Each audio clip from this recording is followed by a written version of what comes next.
word of the Lord came to Jonah, son of Amittai. Go to the great city of Nineveh and preach against it, because its wickedness has come up before me. But Jonah ran away from the Lord and headed for Tarshish.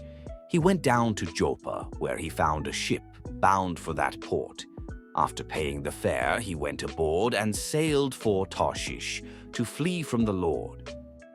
Then the Lord sent a great wind on the sea, and such a violent storm arose that the ship threatened to break up. The sailors were afraid, and each cried out to his own god. They threw the cargo into the sea to lighten the ship. But Jonah had gone below deck, where he lay down and fell into a deep sleep. How can you sleep? Get up and call on your God. Maybe he will take notice of us so that we will not perish. Then the sailors said to each other, "Come, let us cast lots to find out who is responsible for this calamity." They cast lots, and the lot fell on Jonah. So they asked him, "Tell us, who is responsible for making all this trouble for us? What kind of work do you do? Where do you come from? What is your country? From what people are you?"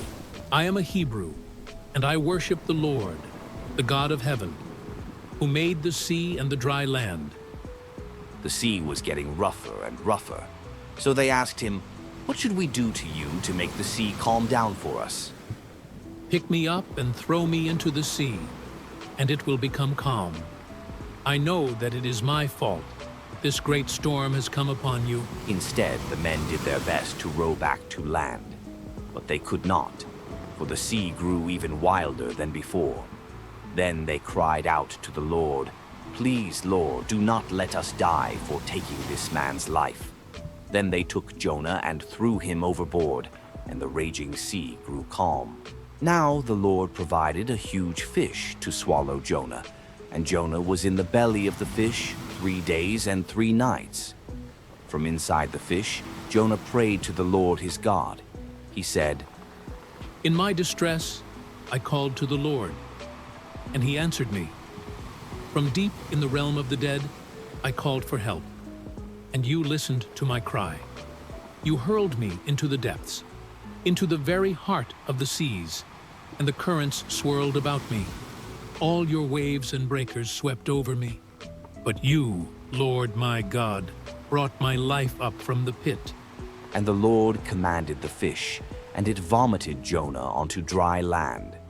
Then the word of the Lord came to Jonah a second time.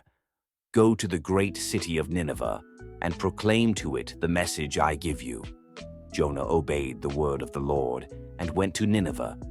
Jonah began by going a day's journey into the city, proclaiming, 40 more days and Nineveh will be overthrown. The Ninevites believed God. A fast was proclaimed, and all of them, from the greatest to the least, put on sackcloth. When God saw what they did and how they turned from their evil ways, he relented and did not bring on them the destruction he had threatened.